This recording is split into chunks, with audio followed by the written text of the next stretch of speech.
We got a girlfriend for Rambo.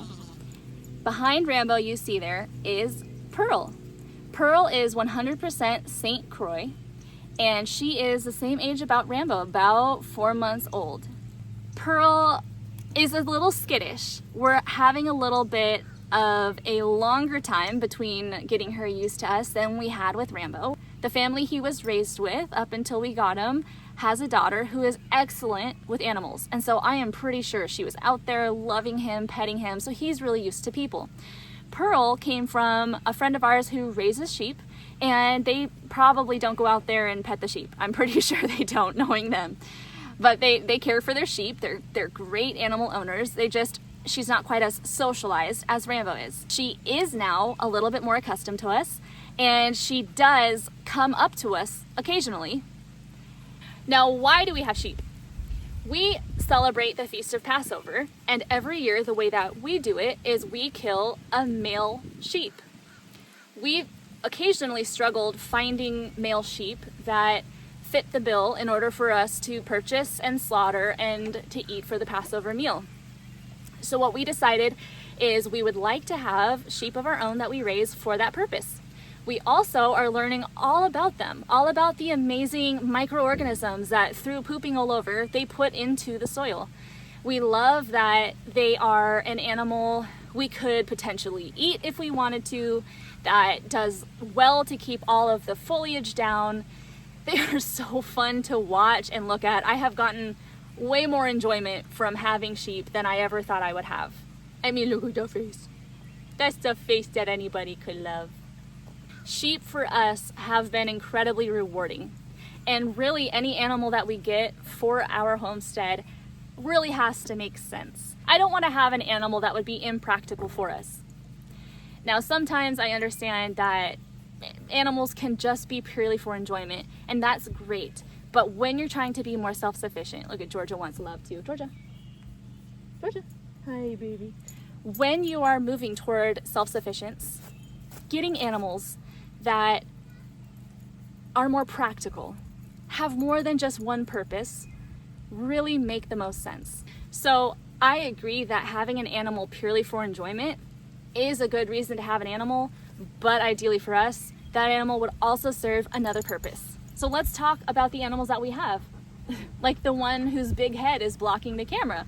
Georgia and our other dog, Monty, are excellent dogs to have for kids. They are great pets. We love them, and they're excellent watchdogs over both our family and the livestock. The bunnies that we have, also a lot of enjoyment. We can feed our weeds and our kitchen scraps to them. Now listen, I'm gonna trigger some of you. The bunnies can also be dog food. Rambo!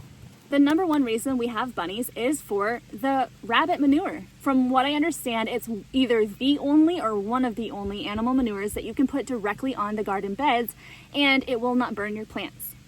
Manure put directly on the plants from horses or from cows will burn your plants. I believe it's because it's too high of a concentration of nitrogen.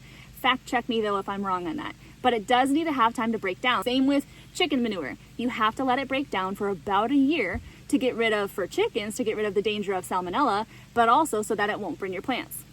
Bunnies, you just scoop and dump, and we love that. Cats. We got cats because they are good pets. We do have kids who love cats, and they are great for catching voles, mice, lizards, snakes. They've done an excellent job of keeping pests away from our camper. Chickens. I like to eat them. They take care of the ticks on the property. They take care of all these little bugs. We're going to use their litter as soil medium in order to add to our garden beds once it breaks down. We eat their eggs, and they are also enjoyable pets. The last animal that I don't believe I've touched on yet are guinea geese. We bought guinea fowl in order to eat the ticks. And what I've noticed about the guineas is that when I put my hands out to feed them mealworms, the guineas go wild for it and they attack. Look at how the guineas are just attacking these mealworms. The chickens are getting them too. The chickens are a lot more gentle about it. That is the difference between a guinea keet and a chicken. Their beaks are a lot more sharp than the chickens, so that's the unpleasant part. And their talons are a lot sharper than I've noticed the chicken's talons are too. So to me, that tells me that they're really, really good hunters, and they are very motivated to go for prey. And in this case, I'm hoping that would be chiggers, that would be ticks, and whatever other unfriendly bug we don't want on the homestead.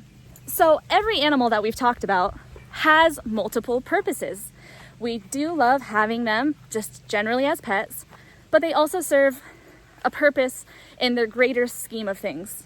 And really, when it comes down to it, that's what you want for your homestead. You don't want to have to put resources, which could be time, could be energy, could be money, into an animal that ultimately is just going to be purely for enjoyment. So if you have a favorite homestead animal that we don't have, share it in the comments below. Maybe I'll get one.